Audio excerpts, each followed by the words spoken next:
hanya ini revisi penyempurnaan dan demo akhir nggak ada. Jadi harusnya memang kalian sesuaikan dengan timeline di RPS-nya RPL. Jangan di foto ini ada. Ada di sini di ini loh. Nah, template-nya gitu.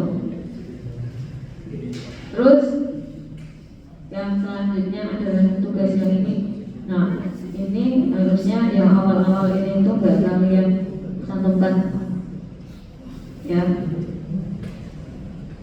Terus definisi dan istilah seharusnya nih ya, kalau misalnya apa itu PKP, harusnya ngambilnya dari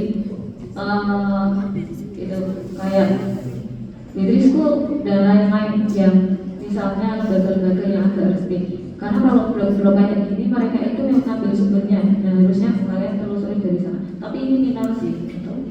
Yang lebih ini adalah yang ini yang saya nilai adalah yang kalian sesuai instruksi di classroom itu. Kalau yang tugas kelas diagram kan saya akan nilai sampai use case deskripsi kan. Nah, jadi nanti jika ada kelompok yang masih menuliskan definisinya seperti ini, nah tolong dicek kembali di sini nih, di catatan. Nah, itu bukan nilai itu ya, nanti tak indikan aja. Memang sengaja tak turunin banget biar kalian ngerti dan mau berbenah gitu. Karena ada kelompok-kelompok tertentu yang nggak mau berbenah, nggak mau diperbaiki, nanti mbak udah 836. Jadi untuk bagian deskripsi aplikasi formatnya seperti ini. Nanti silahkan dicek di masing-masing kelompok. Kalau memang belum lengkap, tolong dilengkapi sehingga nanti nilai UTS-nya itu nggak berkurang poinnya, bisa dimaksimalkan, gitu ya. Kemudian untuk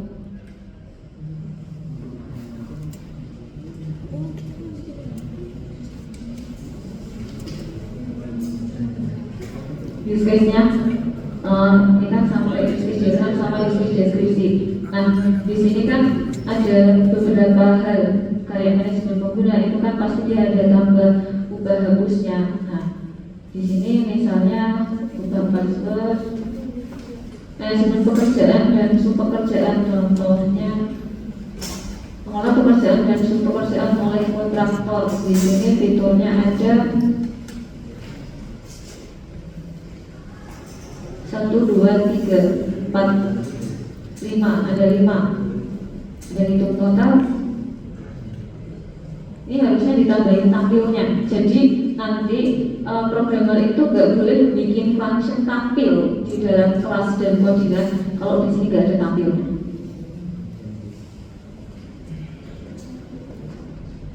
Subpekerjaan. Ini ya, manajemen pekerjaan. Nah, ini yang apa?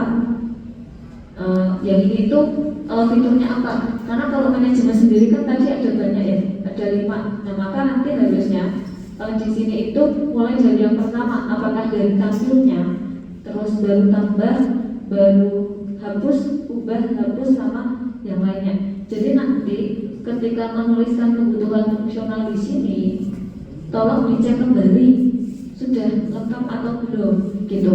Setelah itu, apakah di dalam use case deskripsinya itu sudah sesuai atau belum dengan yang ditulis di kebutuhan fungsional? Karena di kelas lain juga banyak kelompok yang dia itu termasuk di kelas ini yang enggak menyesuaikan antara kebutuhan fungsional dengan yang di sini. Bahkan ada yang menuliskan kebutuhan fungsionalnya itu secara umum. Jadi dia benar-benar enggak sinkron dengan bawahnya. Alias dia enggak tahu bahwa di dalam satu fitur kelola itu harusnya ada tampil, ubah, hapus. Itu padahal udah saya jelasin setiap pertemuannya. Jadi nanti dicek kembali gitu. Kemudian setelah itu di activity diagram. Nah, kalau gambarnya seperti ini masih salah ya, panahnya.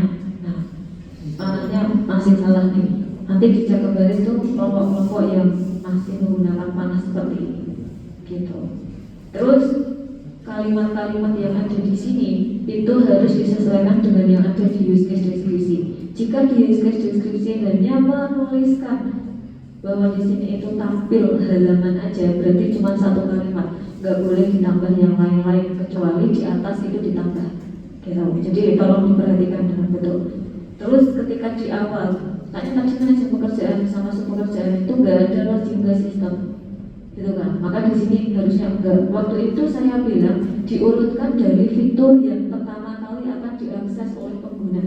Jadi kalau misalnya pertama kali register terus login, nah anggap aja nanti di bawah itu dia udah login, makanya prekondisinya itu adalah dia harus udah login baru bisa memilih menu, memilih fitur, gitu ya.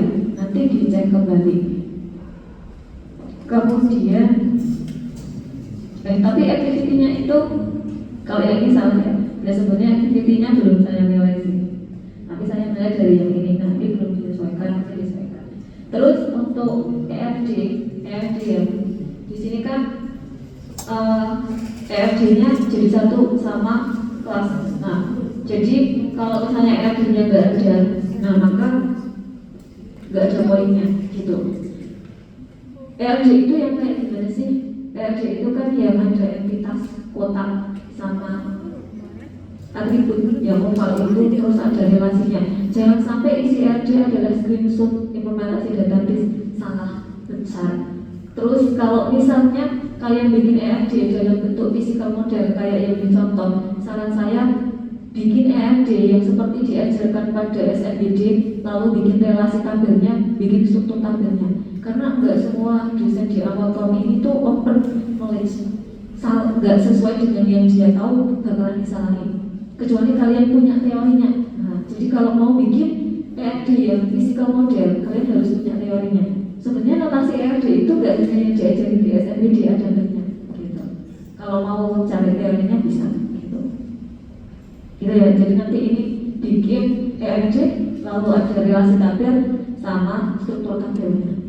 Jangan sampai ada juga kelompok yang menuliskan execute query-nya. Ingat, ini tuh rancangan, bukan hasil. Ya. Terus pas diagramnya, ini ada kelompok yang juga bikin kayak gini, logik-logiknya, gitu. Nah, dan hanya gambarnya aja, gitu. Nah, terus kalau gambarnya apakah sesuai dengan function yang ditulis di atas? Ya, gitu. Jadi nanti dicek kembali function-function yang ditulis di sini sesuai nggak dengan yang dibutuhkan. Lalu untuk kelasnya ininya tuh digambarin yang jelas. Ini sebenarnya minor sih, tapi nanti kalau misalnya kalian bawa sampai semester 7 dan lain-lainnya agak fatal gitu kan. Nah, karena biasanya yang disalahin adalah dosen LPS-nya, siapa dulu dosennya gitu ya. Terus sequence-nya ada yang nggak bikin logiknya. Nah, kesalahan berikutnya adalah ininya nggak dipakai di dalam sini. Terus kalian belum bisa, ternyata masih perlu belajar lagi untuk menganalisa logiknya. Jadi nanti silahkan diperbaiki. Kalau ini ada satu kelompok yang dia nilainya